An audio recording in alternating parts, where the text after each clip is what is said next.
Hi everyone. So I'm sure most of you, if not all of you, have seen the news at the moment and seen what's going on around the world. And I don't know about you, but I keep questioning, how are we going to be more Christ-like with all this injustice going on around us? What does Jesus say about protests? How can we, what's the right thing to do?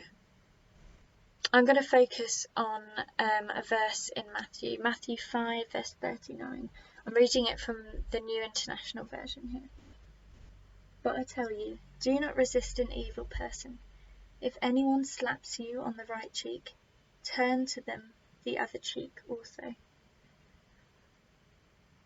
Now for us, I don't know if you get the feeling that in this passage, Jesus is just saying, be a really nice person. Like if somebody abuses you, don't retaliate. But actually, Jesus is not saying that. If we look at it in the context of when he said it and who he was saying it to, you can see in the original translation, so in Greek it says the words rapize. I don't know the proper pronunciation of that, but that means to slap, and it focuses on where the hit lands.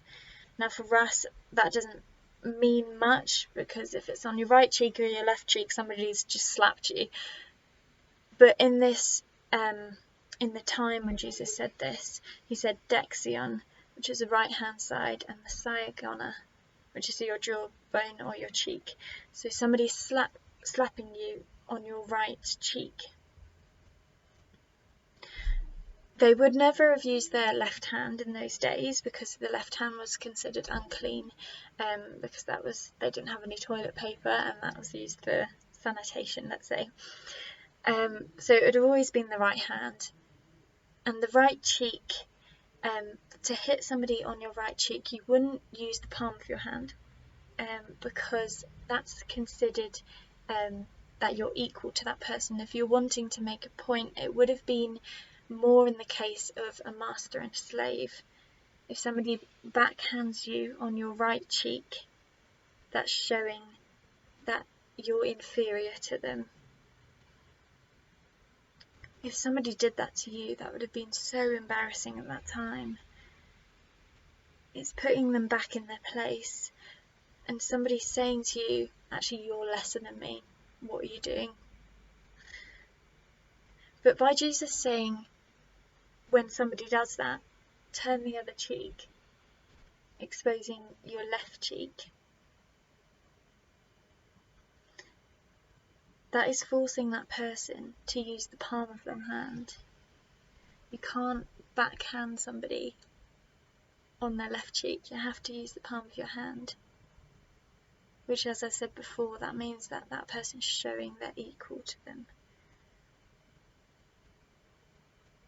So you're kind of saying, if someone slaps you and makes you feel like a lesser person, show them you're human. Show them your humanity. Show that you're equal to them. By turning the other cheek, it doesn't mean that they'll definitely hit you again, but the possibility is there. It's kind of saying, I'm here, I'm human.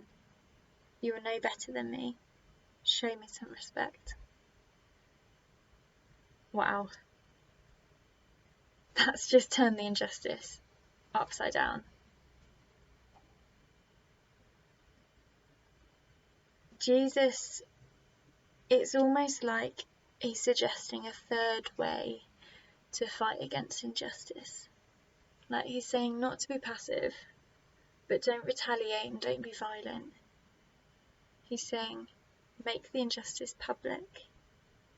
Show the perpetrator that that there is injustice. By turning the cheek, they're saying that, look, you can hit me, and then you're saying you're equal to me, or you can walk away knowing you've done injustice to me. He's given the powerless courage to make injustice public. And they're faced with the perpetrators then faced with their own injustice, and they're given a choice.